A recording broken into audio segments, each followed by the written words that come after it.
So I'm here with Robie Harris. Robie is on the board of the National Coalition Against Censorship. But I was just at a Candlewick preview, and your name came up. You have a new book coming out. I do. I have a book called Who We Are, all about being the same and different. And it's for very young children because it's about race and diversity. And I think when we start to talk to kids when they're young, and I feel my books are a conversation with children and their families, when we talk to them when they're young, they can begin to think about who they are and how to treat other people the same way they want to be treated. And you have a special role here tonight.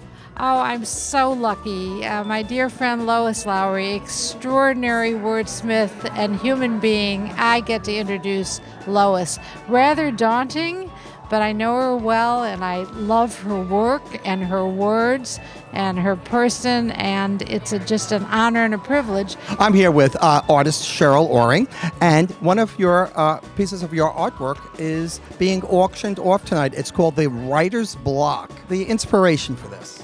Well, the idea started when I was living in Berlin, and I came across Babelplatz, which is the site of the Nazi book burning in Berlin. And I wanted to make something that would remind people about the authors whose books were burned in this terrible event, and then maybe also spark some discussion about censorship issues today. I found Leonard Marcus, the children's book historian. Yes, here we are. You're a very busy man. And so what are you up to?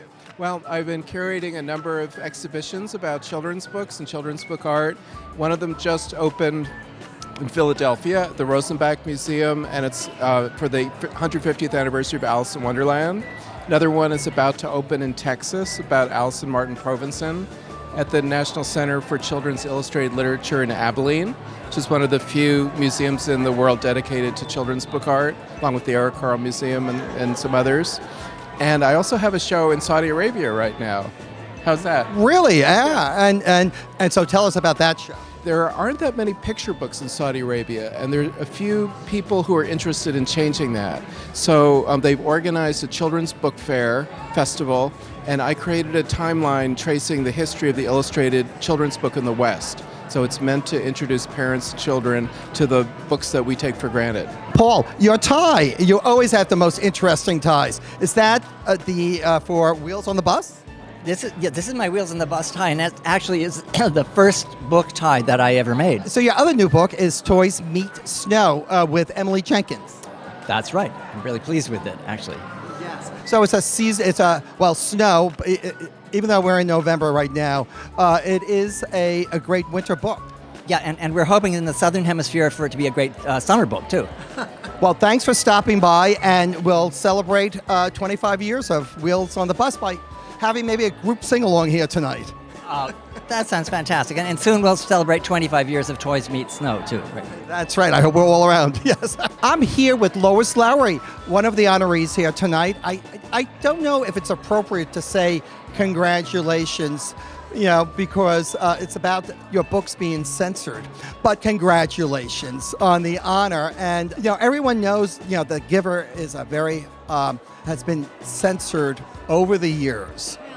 A lot, censored occasionally. Yes, and it's on like the ALA most banned book. And as an author, how does that make you feel? Knowing that your book is challenged. Even though it's happened so often over the years, it's still every time it happens makes me feel surprised.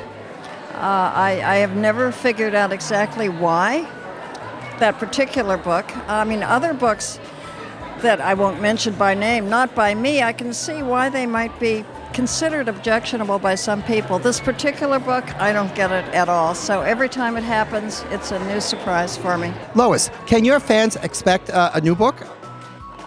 They will soon see a new book, which is actually an old book revised. 20 years ago, I did a sort of autobiography/memoir called Looking Back, and the publisher this year asked me if I would update it by 20 years. And so I've just finished doing that, and that'll be out in September. I assume it will have the same title, but maybe it will say Looking Back One More Time. I don't know. I'm here with KidLit TV alumnus Tim Federle. Hey, Tim. Hello. Yeah. And hello. This week was a book birthday. One of your books had a birthday. That's right. It's a healthy 200 pages. I gave birth to Gone with the Gin, which is my newest cocktail recipe book, follow-up to Tequila Mockingbird, so that came out this week. A few of the cocktails, names of the cocktails. Oh gosh, well these are all movie-inspired cocktails, so it's like Sidecar Named Desire, Whiskey Business, Close Encounters of the Slurred Kind.